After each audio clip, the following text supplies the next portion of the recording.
सगळेच कार्यकर्ते प्रत्येक गावामध्ये गेलो।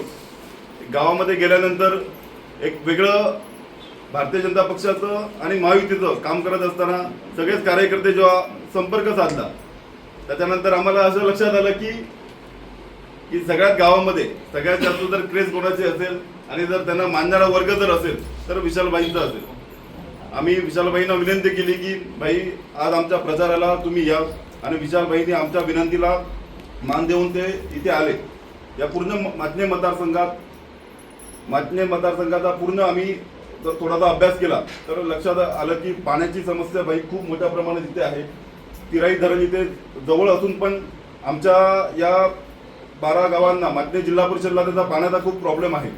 इकडनं पाणी वेंगुर्ल्याला गेलं, इकडनं पाणी गोव्याला गेलं, पण आपल्या मातणे मतदारसंघात आलं नाही। मी तुम्हाला व्यासपीठावर आमचे नेते विशालभाई आहेत त्याच्या समक्ष तुम्हाला सांगतो की जिल्हा परिषद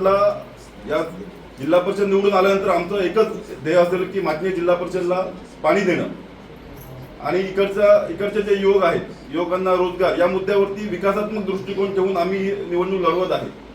त्यामुळे सगळ्यांना माझी विनंती असेल की तुम्ही ज्याप्रमाणे रंगनाथभाई मगाशी म्हणाले की खूप वर्ष तुम्ही सगळेजण आपल्या भारतीय जनता पक्षाचे कार्यकर्ते आहात, भारतीय जनता पक्षाला तुम्ही मतदान केलं, भारतीय जनता पक्षाच्या उमेदवारांना निवडून आणलं।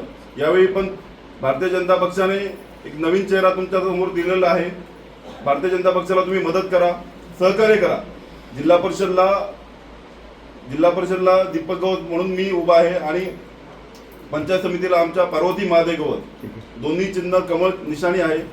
कमळ चिन्ह निशाणीवर मतदान करून तुम्ही आम्हाला भरघोस मताने निवडून द्या, एवढी तुम्हाला विनंती करतो।